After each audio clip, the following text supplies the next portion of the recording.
Respawn Point Audio presents Ashes of the First Settlement. Book 1, Ashvale. Chapter 2, Settlement Founder. Welcome, Founder. Your settlement awaits. Survivors nearby. 26. I read it again because apparently that's my whole system today. Read it twice, say, okay, proceed, and then I put the phone away, inside pocket, the one with the zipper. If today involves hiking, fighting, or both, I would like to not lose my entire future through a hole in my jeans. Around me, 26 people are having the best 90 seconds of their lives in slow motion. The high-vis guy is doing something with his hands that I think is supposed to be a fighting stance, testing it out, like he's checking if it still fits. The woman in scrubs, Priya, I'll know her name in about an hour, is just standing there with her eyes closed, breathing, the way you breathe when you've been holding it without noticing. Nobody's looking at me anymore. 40 seconds of being the guy with no notification bought me exactly that much attention. And now that I have one, a bad one apparently, footnotes and all, I've gone back to being furniture, which is fine. Furniture gets to think. Hey! A voice close, calmer than anyone else's. I turn and there's a woman in a faded green jacket, National Park Service patch on the shoulder, half peeled off, standing with her arms crossed, not looking at her phone at all. She's looking at the tree line to the east, like it owes her money. You're the one who didn't get anything for 40 seconds, she says, not a question. Settlement founder, I say. Got it eventually. Came with a disclaimer. I heard. She doesn't say sorry, which I appreciate more than I expect to. Renata. Daniel, mind if I look? She nods at my phone still in my pocket like she can see through the denim. Got something that does that, apparently. I don't know what that means, but I take the phone back out because at this point in the day, sure, why not, is doing about 90% of my decision-making. Renata holds up a hand, not touching, just gesturing, the way you'd point at a menu, and her eyes go somewhere else for half a second, reading something only she can see. Huh, she says. That's not a great huh. It's not a bad one either. It's just, she frowns, and for the first time since the highway disappeared, somebody looks interested instead of scared or thrilled. Class rarity, unknown. No comparison data available. She says it flat, the way you'd read a label off a can, and 3 people nearby stop their own conversations to look over, because apparently, unknown is a word that travels. What's that mean, I ask. Yep. Means the system doesn't have anything to compare you to? Renata shrugs. Everyone else got a rarity tag. Mine says common. His, she nods at the high-vis guy, says common too. Yours just says unknown. Is that good? No idea. She says it honestly, which is somehow worse than if she'd lied. The high-vis guy, I'll learn later his name is Brock, and that he sold commercial insurance for 11 years before this. A fact he will bring up constantly and with no apparent self-awareness. Wanders over, glances at my screen, and does the thing people do when they've decided something about you and want everyone to know they decided it first. Unknown's not a rarity, man. It's a glitch. He says it kindly, the way you'd tell someone their fly's down. Like, the system didn't know what box to put you in, so it just didn't. Sure, I say. I'm just saying, don't get your hopes up. He claps me on the shoulder, the way you'd console a guy whose fantasy team just lost, and wanders off to go be a warrior at people. Hendricks, the older guy with the cane, though I still don't have his name yet, watches Brock go, then looks at me with an expression that I will come to recognize over the following months as Hendricks's specific brand of sympathy, which looks a great deal like contempt aimed in a different direction. That young man, Hendricks says, sold my neighbor a policy that didn't cover water damage in Pennsylvania. He shakes his head like this explains everything about the post-apocalypse social order, and honestly, it kind of does. I look back at my own screen, mostly so I don't have to keep standing here doing nothing with my face. Below the footnotes, no combat bonuses detected. No magical aptitude detected. There's a line I skipped past the first 3 times, because I was too busy reading the bad news to notice there was more news. Abilities. 1. One ability. I tap it, mostly out of the same impulse that makes you check your email when you're avoiding a different email. Survey Land Level 1. Range 200 meters. Reveals terrain, resources, and notable features within range. Cooldown. 4 hours. That's it. No flavor text, no little icon doing a spin animation. Nothing that feels like it's supposed to matter. It reads like the spec sheet for a printer. Survey land, I say out loud, because I keep doing that today, apparently, narrating my own life to a field full of strangers, like a man who's lost the part of his brain that filters internal monologue from actual speech. What's that do? Priya asks. She's drifted closer, arms wrapped around herself, and I notice, the way you notice things without deciding to, that she's not looking at her own readout anymore either. Field medic, modest stat bumps, the kind of class that doesn't come with a parade. Maybe she's run out of new things to learn about herself for the moment. Maybe she's just tired of being told she's fine by a screen when nothing about today has been fine. No idea, I say, which is becoming my answer to everything. Let's find out. I tap it. There's no flash, no light, no sound. The phone doesn't even buzz. For a second, I think nothing happened. And I'm already composing the sentence well. That was anticlimactic. And then the screen changes.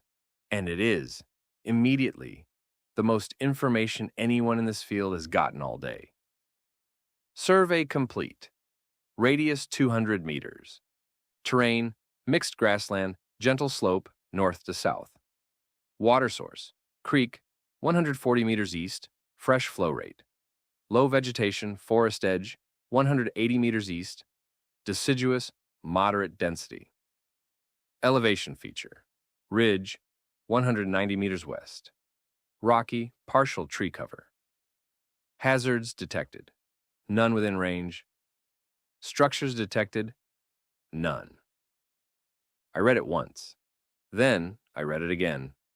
Not because I don't believe it, but because I genuinely cannot remember the last time I had this much certainty about anything, and I want to sit in it for a second. Then I do the thing I do. The thing 6 years of logistics did to my brain that nothing, not even the end of the world, has managed to undo.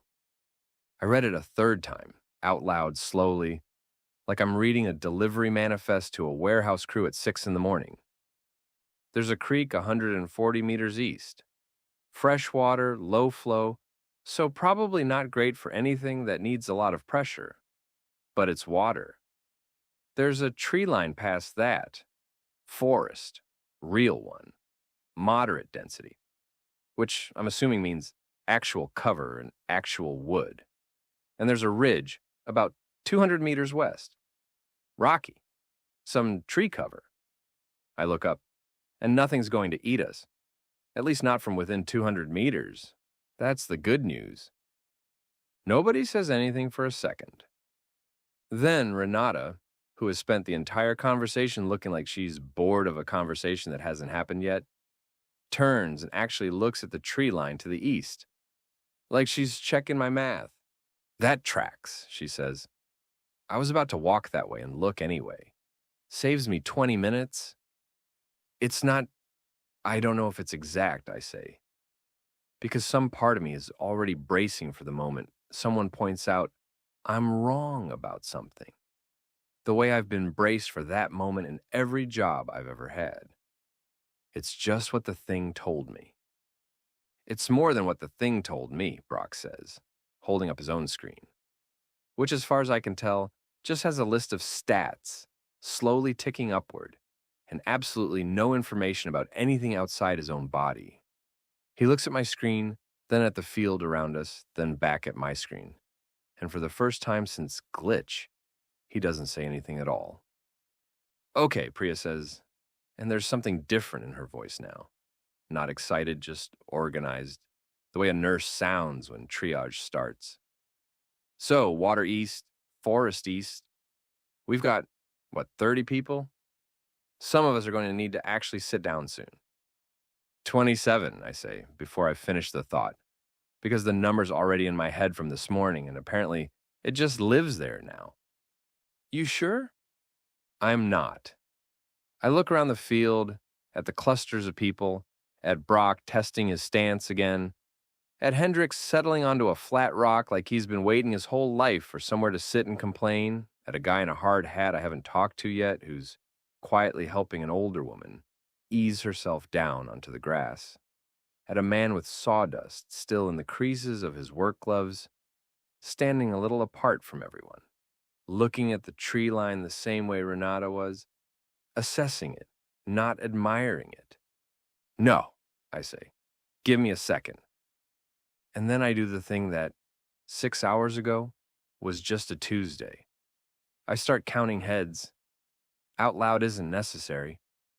I tap each cluster with my eyes, the way I used to tap pallets, the way you count something when you need the number to be right more than you need it to be fast.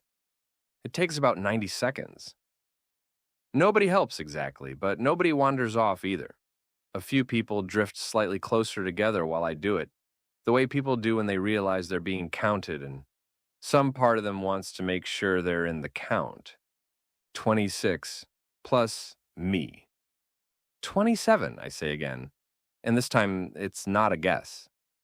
Hendricks, from his rock, doesn't look up. And what do we do with that information exactly? It's a fair question. It's also, I will realize later, the first time anyone in this field has asked me a question expecting me to actually answer it.